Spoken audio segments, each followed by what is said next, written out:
Okay, Deborah, I gotta ask you. Yes. So, all these new pop divas, from the Britneys to the Christinas, okay?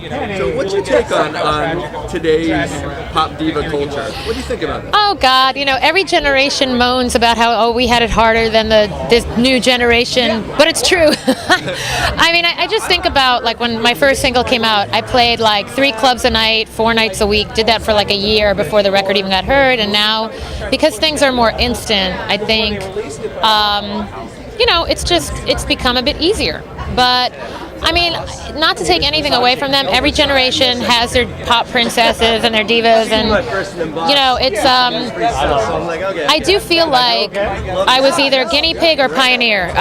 It had been a couple of generations since we had a teen star, so I feel like I, in a way, almost helped oil the machine for everything that's happening now. And I just look at artists and I try not to judge them by their age. Like, I see a great Jonas Brothers performance, I don't go, oh, Jonas Brothers, I hate that. I know I hated that.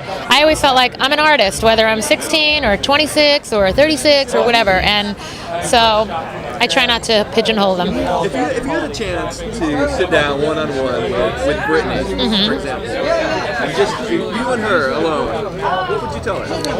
God, I mean, I think she's back on track, which is great, but what I probably would have wanted to tell her through all of the mayhem would have been to retreat. I think a lot of people basically came out with that advice.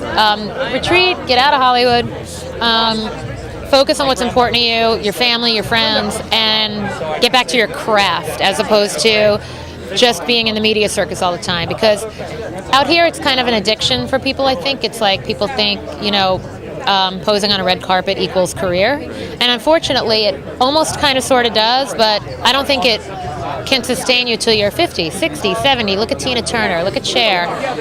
You have to have substance, you have to know your craft to sustain. So I would tell her to keep going back to that, because there's a reason she became a star. She's a great entertainer, and I think we're seeing her get back to that now, which is cool. One last question, yeah. I'll let you go. Yep. So do you think about legacy at all? What does legacy mean to you? Oh my goodness, that's a great question. I do think about it. I mean, I do think to myself, to be a part of music and to record is to forever be available to people, hundreds of years from now.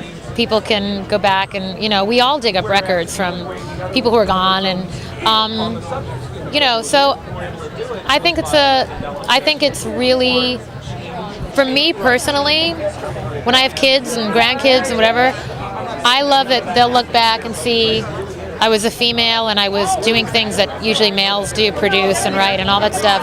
And, that to me is my legacy, is the fact that I feel like I'm an empowered woman and I've done my own thing my whole life, my whole career. And if I would say that's the legacy more than, hey, what numbers did the songs go to on the charts? Yeah. Hey, it's Deborah Gibson and you're watching the Rockarazzi.com, and you rock.